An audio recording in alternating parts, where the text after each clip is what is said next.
Lo que Pablo Escobar le susurró a su esposa antes de huir, sus palabras la destrozan. La madrugada del 16 de enero de 1988 cambió para siempre el destino de una mujer. Victoria Eugenia Henao despertó no por el sonido de las balas que atravesaban las ventanas de Mónaco, no por las explosiones que sacudían los cimientos de su hogar. Despertó por algo mucho más aterrador, el silencio de Pablo, en la penumbra de esa habitación blindada. Mientras el edificio más lujoso del poblado se desmoronaba bajo el ataque del cartel de Cali, Pablo Escobar se acercó al oído de su esposa y le susurró palabras que la perseguirían durante el resto de su vida. Palabras que nunca reveló a los periodistas, palabras que ocultó a los biógrafos, palabras que se llevó al exilio con un dolor que ninguna mujer debería cargar. ¿Qué le dijo Pablo Escobar a Victoria Henao esa noche? La respuesta está en una grabación que ella misma hizo en secreto. Una grabación que guardó durante 35 años, esperando el momento exacto para revelarse. Una grabación que destruye todo lo que creíamos saber sobre el amor más peligroso de Colombia. Porque esas palabras no fueron una declaración de amor eterno. No fueron una promesa de protección. No fueron palabras de esperanza. Fueron la confesión más cruel que un esposo puede hacerle a su esposa. Una confesión que explicaba por qué Pablo había estado mintiendo durante 15 años de matrimonio. Una confesión que revelaba la verdadera razón por la cual él tenía que huir. Y ella tenía que quedarse. En esa habitación bombardeada, entre el humo y el terror, Victoria Eugenia Henao descubrió que había estado casada con un extraño, y que todo su mundo había sido una mentira perfectamente construida. Las palabras que Pablo le susurró esa madrugada cambiaron la historia del narcotráfico, porque revelaron algo que ni la DEA, ni el gobierno colombiano, ni los carteles enemigos sabían. Pablo Escobar tenía un jefe secreto, y ese jefe era una mujer. Una mujer que Victoria conocía muy bien. Una mujer en la que había confiado durante años. Una mujer que había estado durmiendo en su propia casa. Oye, antes de continuar con esta increíble historia, tengo que hacerte una advertencia importante. Muchos suscriptores han informado de que YouTube ha eliminado sus suscripciones sin previo aviso. Echa un vistazo rápido al botón rojo de abajo para asegurarte de que sigues suscrito al canal. No quiero que te pierdas ningún contenido exclusivo que está por venir. Y ya que estás aquí, déjame ese poderoso me gusta que me ayuda mucho con el algoritmo. Ah, y cuéntame en los comentarios desde qué ciudad estás viendo el video. Me encanta conocer a cada una de las personas increíbles que forman parte de esta comunidad. Tu participación marca la diferencia. Interactuemos. Victoria Eugenia Henao no eligió casarse con Pablo Escobar. Fue vendida. A los 13 años, en las calles empedradas de Palmira, Valle del Cauca, Victoria era una niña de ojos grandes que soñaba con ser maestra. Su familia era humilde pero honrada. Su padre, Carlos Henao, trabajaba en una fábrica de calzado. Su madre, Leonor Zuleta, cosía vestidos para las señoras adineradas del pueblo. Hasta que llegó el hombre del Mercedes negro. Era febrero de 1974. Victoria regresaba del colegio cuando vio a sus padres conversando en voz baja con un desconocido elegante. Un hombre que llevaba cadenas de oro, reloj suizo y una sonrisa que helaba la sangre. Ese hombre era Gustavo Gaviria, primo de Pablo Escobar. La conversación duró menos de una hora. Al final, Gustavo entregó un sobre lleno de billetes a Carlos Henao. Y Victoria supo, con la intuición terrible de los niños, que su vida acababa de ser negociada. «Va a ser la esposa de mi primo», le dijo Gustavo a Victoria, mientras sus padres contaban el dinero con lágrimas en los ojos. «Es un buen muchacho. Te va a dar una vida que nosotros nunca podríamos darte». Victoria tenía 13 años. Pablo tenía 25. El matrimonio se realizó 2 años después, cuando Victoria cumplió 15. Una ceremonia íntima en Medellín, donde ella conoció por primera vez al hombre que controlaría cada minuto de su existencia durante las siguientes 2 décadas. Pablo era diferente de lo que había imaginado. No era el matón violento que esperaba. Era inteligente, carismático, casi paternal. Le regaló libros, le enseñó a manejar dinero, le explicó sobre política y negocios, pero también le estableció reglas que jamás podía romper. Nunca hacer preguntas sobre su trabajo, nunca salir sola de la casa, nunca hablar con extraños sin su permiso. Y la más importante, nunca jamás cuestionar las mujeres que visitaban la casa. Durante los primeros años, Victoria creyó que esas mujeres eran secretarias, contadoras, empleadas del negocio de Pablo. Mujeres elegantes que llegaban en carros blindados, se encerraban con Pablo durante horas y se marchaban sin dirigirle la palabra. Una de esas mujeres se llamaba María Isabel Santos. Llegó por primera vez a la Hacienda Nápoles en 1979. Era hermosa, sofisticada. Hablaba 3 idiomas y tenía una elegancia que Victoria jamás había visto. Pablo la presentó como la administradora de las inversiones internacionales. María Isabel se quedó en la hacienda durante 3 días. Durmió en el cuarto de huéspedes, pero Victoria la escuchó caminar por los pasillos a altas horas de la madrugada. La escuchó conversar en voz baja con Pablo en el despacho blindado. La escuchó dar órdenes por teléfono en un idioma que no era español. Al principio, Victoria sintió celos, pero Pablo fue claro. Ella es como mi hermana. Trabaja conmigo desde antes de conocerte. Respétala. Y Victoria la respetó. Durante 9 años respetó a la mujer que visitaba su casa cada 2 meses, que conocía a sus hijos, que compartía la mesa familiar, que parecía saber más sobre la vida de Pablo que la propia Victoria. Hasta esa madrugada de enero de 1988, cuando Pablo le susurró la verdad al oído. María Isabel no es mi empleada, Victoria. Es mi jefa, siempre lo ha sido, y ahora viene por todo lo que construimos juntos. En ese momento, mientras las balas destruían su hogar, Victoria Eugenia Henao entendió que había sido la esposa de un empleado, que había criado a los hijos de un empleado, que había amado a un hombre que recibía órdenes de una mujer que comía en su propia mesa. Y lo peor de todo, que esa mujer había estado estudiándola durante años, aprendiendo sus secretos, sus debilidades, esperando el momento perfecto para destronar a Pablo y quedarse con su imperio. La guerra no era entre carteles, era entre 2 mujeres que amaban al mismo hombre, y una de ellas tenía que morir. María Isabel Santos no existía.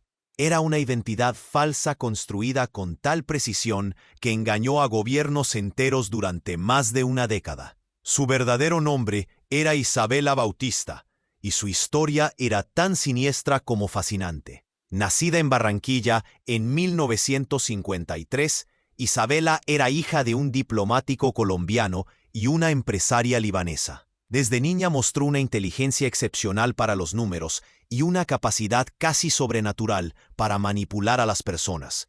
A los 16 años ya hablaba 5 idiomas. A los 18 se graduó de Economía en la Universidad Javeriana con honores. A los 20 había establecido su primera empresa de importaciones en la zona franca de Cartagena. Pero Isabela tenía una obsesión: el poder. No el poder que viene del dinero, el poder que viene de controlar las decisiones de hombres poderosos sin que ellos se den cuenta. En 1976, cuando Pablo Escobar era apenas un contrabandista de marihuana con ambiciones, Isabela ya había identificado su potencial.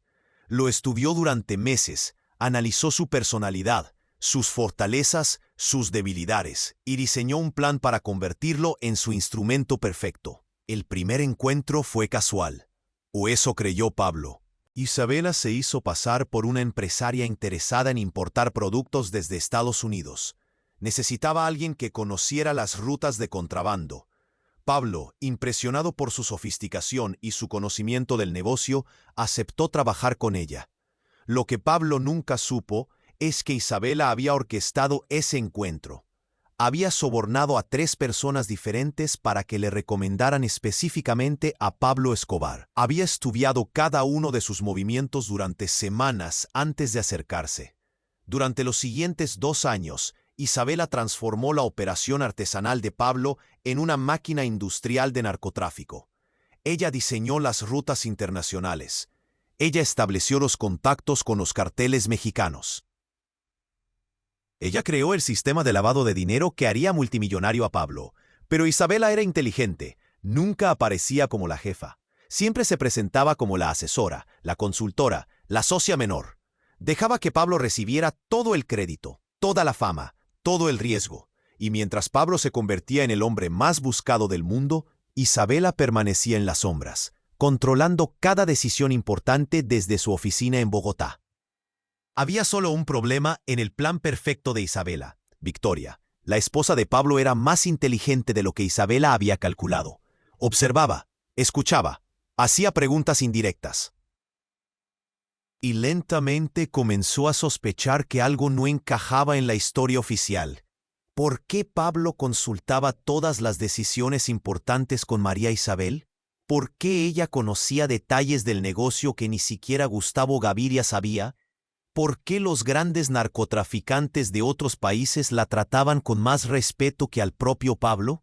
En 1987, Victoria comenzó a investigar por su cuenta. Contrató en secreto a un detective privado para que averiguara todo sobre María Isabel Santos. Lo que descubrió la aterrorizó. No había registros de María Isabel Santos antes de 1976. Sus documentos eran perfectos, pero recientes. Sus referencias laborales eran falsas. Sus títulos universitarios eran comprados. Victoria confrontó a Pablo con esta información 3 días antes del atentado al edificio Mónaco. Le exigió explicaciones. Le rogó que cortara la relación con esa mujer. Pablo se negó, y por primera vez en 12 años de matrimonio, le gritó: «Tú no entiendes nada. Sin ella estaríamos muertos hace años». Esa discusión fue escuchada por uno de los sicarios de Isabela, y ella supo inmediatamente que Victoria se había vuelto un problema. El atentado contra el edificio Mónaco no fue ordenado por el cartel de Cali, fue ordenado por Isabela Bautista para eliminar a Victoria Henao. Pablo lo descubrió esa misma madrugada, cuando interceptó una conversación telefónica entre Isabela y los sicarios, la mujer que había sido su socia durante 12 años, la mujer en quien más confiaba en el mundo. Acababa de ordenar el asesinato de su esposa e hijos. Por eso Pablo le susurró la verdad a Victoria esa noche, no para destruirla, sino para salvarla, porque sabía que Isabela no se detendría hasta eliminar a toda su familia, y sabía que la única forma de protegerlos era huir, solo, dejando atrás todo lo que había construido, incluyendo el amor de su vida. Victoria Henao sabía que iba a morir. Después de escuchar las palabras de Pablo esa madrugada, después de entender que había estado viviendo una mentira durante 12 años, Victoria tomó una decisión que salvaría su vida. Comenzó a grabar todo. Tenía una pequeña grabadora que Pablo le había regalado para que practicara inglés. A partir de esa noche, la llevaba escondida en su ropa interior. Grababa cada conversación importante, cada llamada telefónica sospechosa, cada detalle que pudiera servirle como evidencia. Y 3 días después del atentado, grabó la conversación más importante de su vida. Pablo había regresado secretamente a la casa de El Poblado para recoger algunos documentos. Victoria lo estaba esperando. Esta vez no había lágrimas, solo preguntas directas y respuestas devastadoras. ¿Desde cuándo sabes que Isabela te está usando?, le preguntó Victoria con una frialdad que Pablo jamás había escuchado en su voz. Pablo se quedó en silencio durante varios segundos. Luego respondió con una honestidad brutal que quedó grabada para la posteridad. Desde el principio, siempre supe que ella era más inteligente que yo. Siempre supe que tenía su propia agenda, pero necesitaba su cerebro, Victoria. Sin ella yo seguiría siendo un ladrón de carros en Medellín. ¿Y yo qué era? ¿Tu decoración? Tú eras mi humanidad, susurró Pablo. Con Isabela construí un imperio, contigo construí una familia, con ella soy un empresario. Contigo soy un hombre. Victoria sintió que algo se rompía en su pecho, pero siguió preguntando, ¿por qué me mentiste durante tantos años? Porque si te decía la verdad, me habrías obligado a elegir entre ella y tú. Y yo no podía elegir, Victoria. Sin Isabela, perdía el negocio. Sin ti, perdía el alma. Y ahora, Pablo la miró con unos ojos que Victoria describió más tarde como vacíos de todo excepto valor. Ahora ella quiere eliminarte para quedarse con todo, y yo tengo que huir para que no lo consiga. La conversación continuó durante 2 horas. Pablo le confesó secretos que ni siquiera sus sicarios más cercanos conocían. Le reveló que Isabela había ordenado la muerte de Gustavo Gaviria porque estaba empezando a sospechar de su verdadero poder. Le contó que ella había sido quien sugirió el asesinato de Luis Carlos Galán porque el candidato presidencial estaba investigando sus empresas legales. Y le reveló el secreto más devastador de todos. Isabela había estado planeando eliminarlo a él también. Tenía evidencia de que ella estaba negociando en secreto con la DEA, ofreciendo entregar a Pablo a cambio de inmunidad para sus propios crímenes. Ella creó un monstruo que ya no puede controlar, le dijo Pablo a Victoria. Y ahora el monstruo tiene que ser sacrificado para que ella pueda empezar de nuevo con otro títere. Victoria grabó cada palabra, y cuando Pablo se marchó esa noche, sabía que tenía en sus manos la información más peligrosa de Colombia, información que Isabela mataría por obtener, información que el gobierno estadounidense pagaría millones por poseer, información que podría destruir el cartel de Medellín desde adentro. Pero Victoria no quería dinero, no quería venganza, solo quería justicia, y sabía exactamente cómo obtenerla. Al día siguiente, Victoria hizo algo que nadie esperaba. Llamó directamente a Isabela Bautista. «Necesitamos hablar», le dijo con una voz tan tranquila que aterrorizó a la mujer más peligrosa de Colombia. Face to face. Esa reunión se realizó una semana después, en un lugar que cambiaría para siempre el destino de ambas mujeres. Y Victoria llevó la grabadora encendida. El restaurante La Macarena, en Bogotá, era el lugar perfecto para una confesión. Público, pero no demasiado. Elegante, pero no ostentoso.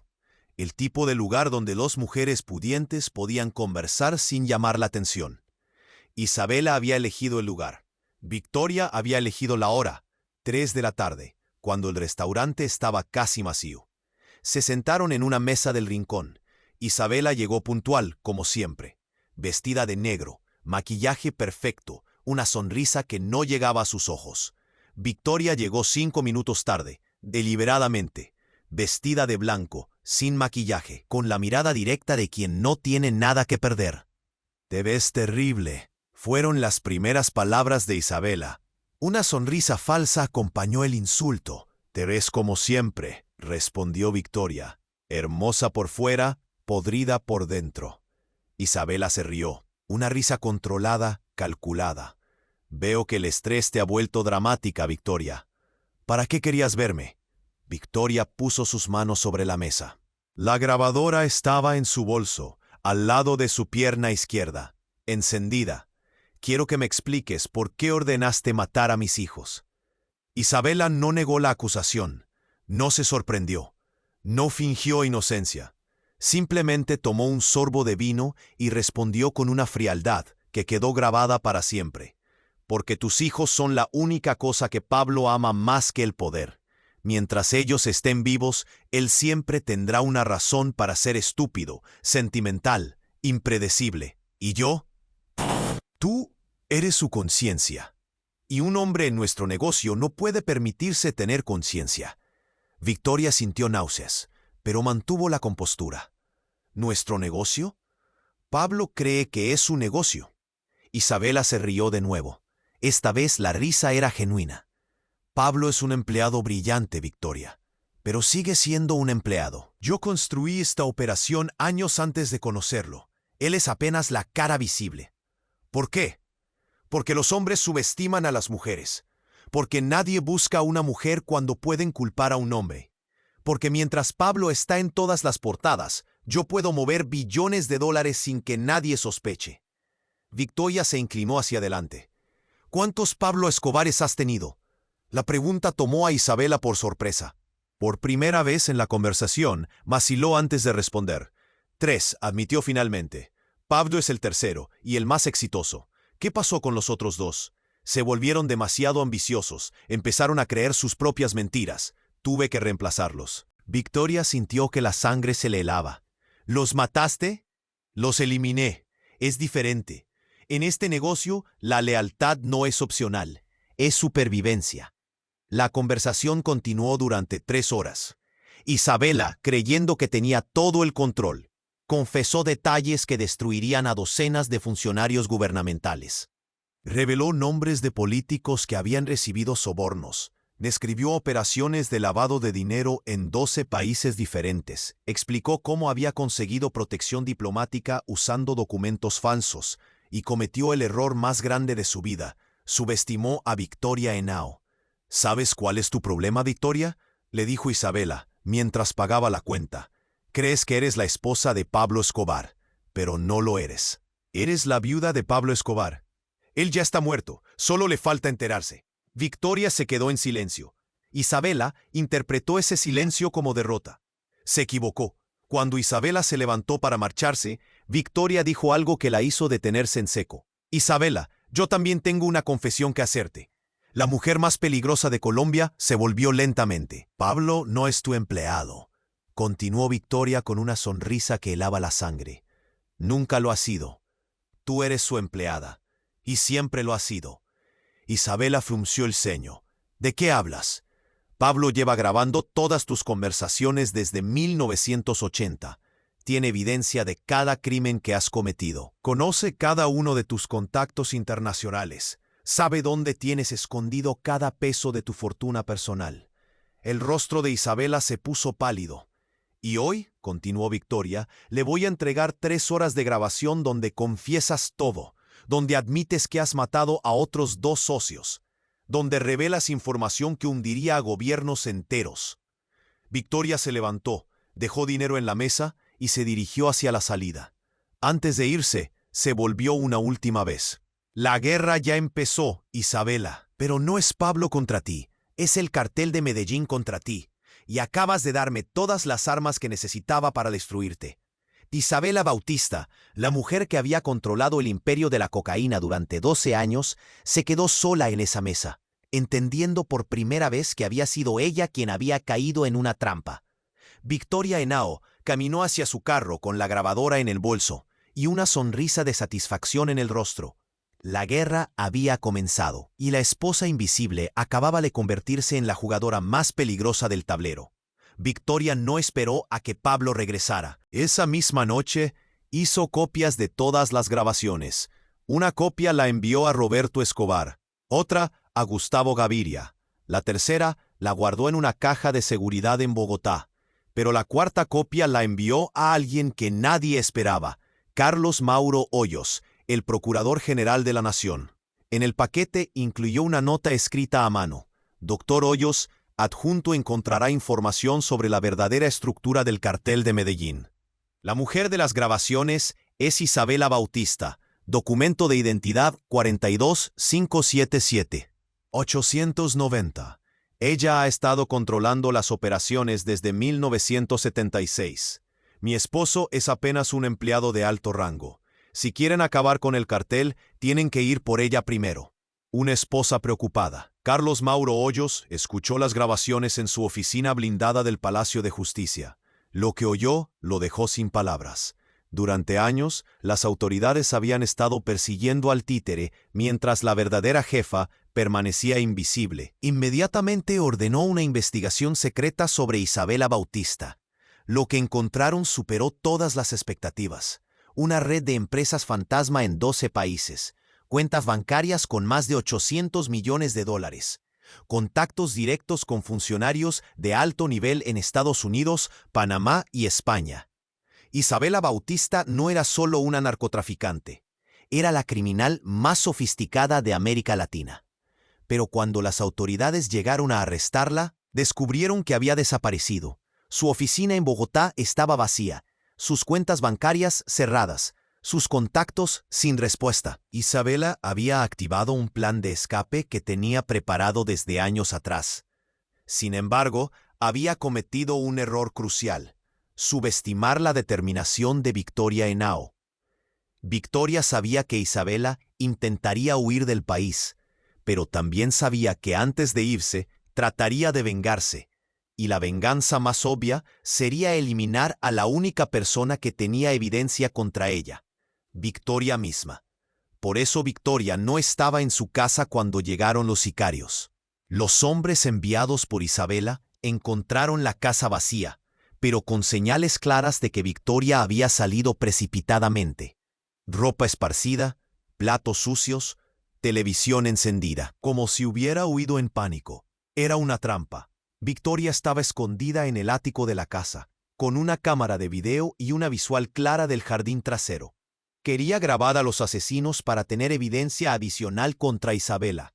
Lo que no esperaba era ver llegar a Pablo. Su esposo llegó a la casa a las 2:30 de la madrugada, 3 horas después que los sicarios. Entró sigilosamente, revisó cada habitación, buscó señales de violencia. Cuando se convenció de que Victoria no había sido asesinada, se sentó en el sofá de la sala y comenzó a llorar. Victoria lo grabó todo desde su escondite. Durante 2 horas, Pablo habló solo, como si Victoria pudiera escucharlo desde el más allá. Le pidió perdón por haberla mentido. Le prometió que vengaría su muerte. Le juró que destruiría a Isabela, aunque fuera lo último que hiciera en su vida. «Perdóname, mi amor», susurraba mientras abrazaba una fotografía de su boda. «Perdóname por ser tan estúpido, por creer que podía protegerte manteniéndote en la ignorancia. Por no darte cuenta de que eras más fuerte que cualquiera de nosotros». Victoria sintió que su corazón se partía en pedazos. El hombre que había visto llorar solo una vez en 15 años de matrimonio estaba destrozado de dolor. Y todo por una mujer que estaba viva, grabando desde el techo. Fue entonces cuando Victoria tomó la decisión más difícil de su vida. Bajó del ático. Pablo la vio aparecer en las escaleras como si fuera un fantasma. Durante varios segundos, ninguno de los dos habló, solo se miraron, con años de amor y dolor suspendiéndose en el aire entre ellos. «Pensé que estabas muerta», fue lo primero que Pablo logró articular. «Estoy muerta», respondió Victoria. «La mujer que se casó contigo a los 15 años murió hace 3 días, cuando me dijiste la verdad». Pablo se acercó lentamente, como si temiera que Victoria fuera una alucinación. «¿Qué quieres que haga?», le preguntó con una voz quebrada. Victoria le entregó una copia de la grabación con Isabela. «Quiero que escuches esto, y después quiero que tomes una decisión». Pablo escuchó las 3 horas de grabación sin interrumpir. Su rostro pasó por todas las emociones humanas: sorpresa, ira, dolor y finalmente una determinación fría como el acero. Cuando terminó, miró a Victoria con ojos que ella no había visto jamás. «¿Qué decisión quieres que tome?», preguntó. «Ella o yo», respondió Victoria. «No podemos coexistir en tu vida. Una de las dos tiene que desaparecer para siempre». Pablo cerró los ojos. Cuando los abrió, ya había decidido. «Voy a destruirla», dijo con una voz que prometía muerte. «Voy a acabar con cada contacto que tiene. Voy a congelar cada peso de su fortuna. Voy a entregarla a las autoridades con evidencia suficiente para que la encierren de por vida».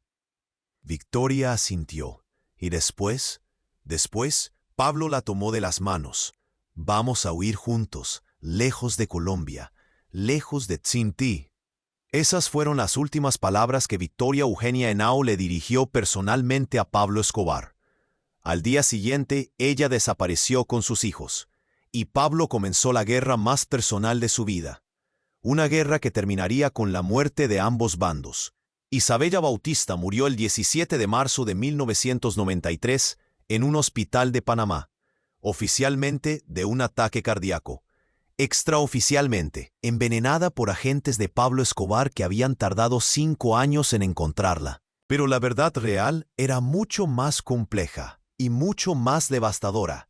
Isabela no murió por envenenamiento, murió por algo que ningún criminal poderoso puede sobrevivir: la traición de sus propios aliados.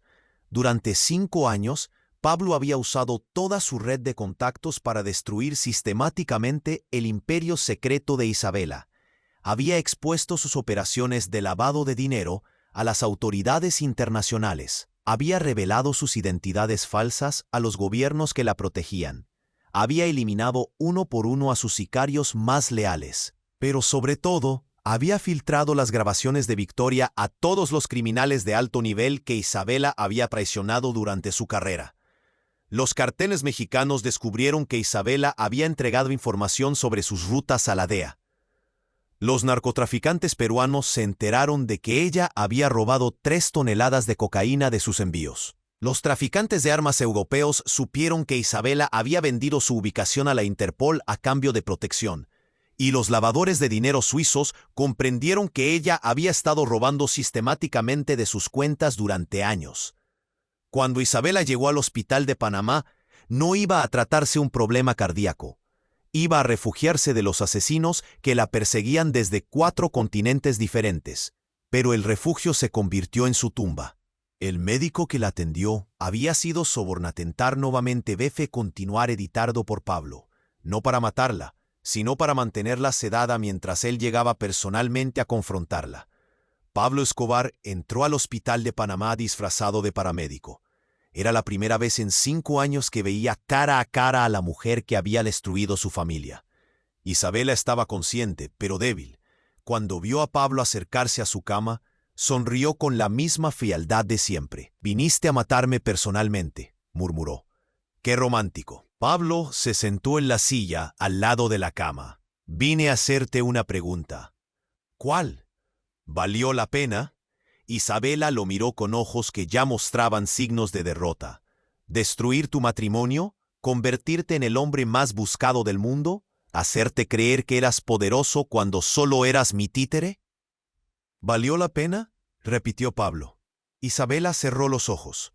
Cuando los abrió, por primera vez en años, mostraron algo parecido a la humanidad. «No», susurró. «Perdí lo único que realmente quería». «¿Qué era?» «Tu respeto». Pablo se quedó callado durante varios minutos. Luego sacó una grabadora de su chaqueta. «Victoria me pidió que te diera esto si alguna vez te encontraba». Pablo puso play. La voz de Victoria llenó la habitación del hospital. «Isabela, si estás escuchando esto es porque Pablo cumplió su promesa de encontrarte.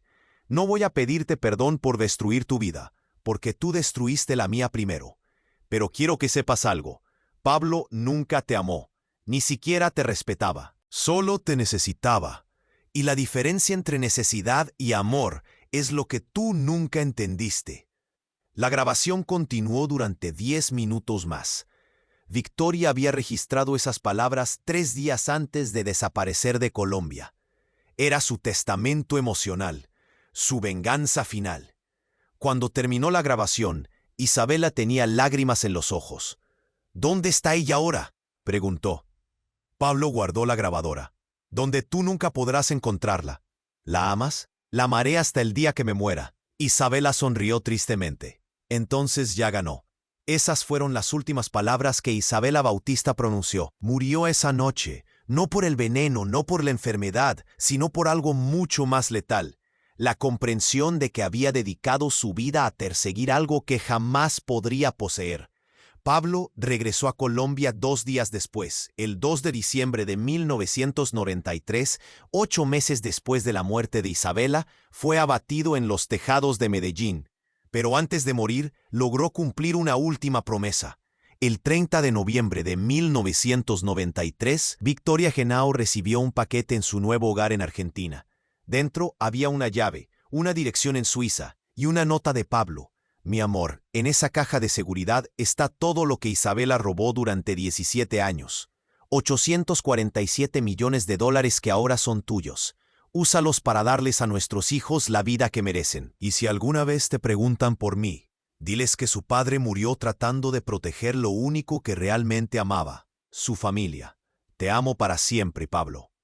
Victoria nunca utilizó ese dinero. En cambio, lo donó anónimamente a fundaciones que ayudan a víctimas del narcotráfico en Colombia. Porque había aprendido algo que ni Pablo ni Isabela entendieron nunca. El verdadero poder no viene de controlar a otros, sino de tener el valor de ser uno mismo. Hoy, 30 años después de la muerte de Pablo Escobar, Victoria Henao vive bajo una nueva identidad en un país que no voy a revelar. Sus hijos crecieron sin saber la verdad completa sobre su padre hasta cumplir la mayoría de edad. Manuela Escobar estudió psicología y trabaja ayudando a familias destruidas por la violencia. Juan Pablo Escobar se convirtió en arquitecto y diseña viviendas sociales para comunidades de bajos recursos. Y Victoria, La mujer que fue vendida a los 13 años, casada a los 15, traicionada a los 27 y viuda a los 32, encontró finalmente la paz que había buscado toda su vida. Pero todavía conserva la grabadora donde registró los últimos susurros de Pablo. Y de vez en cuando, en las noches solitarias, escucha de nuevo esas palabras que le destroza el corazón y la llenan de orgullo al mismo tiempo. Tú eras mi humanidad, Victoria. Con Isabela construí un imperio. Contigo construí una familia. Con ella soy un empresario. Contigo soy un hombre. Palabras que confirman que al final el amor verdadero siempre derrota al poder, incluso cuando ese amor viene envuelto en traición, mentiras y muerte. Porque algunos susurros son más poderosos que todos los gritos del mundo, y algunas mujeres son más fuertes que todos los imperios que los hombres puedan construir. Victoria Eugenia Henao nunca reveló estas grabaciones públicamente, pero sus palabras, susurradas en la oscuridad de una habitación bombardeada, cambiaron para siempre la historia de amor más peligrosa de Colombia. Porque a veces la verdad no está en lo que los hombres poderosos confiesan antes de morir. Está en lo que las mujeres fuertes deciden callar para siempre.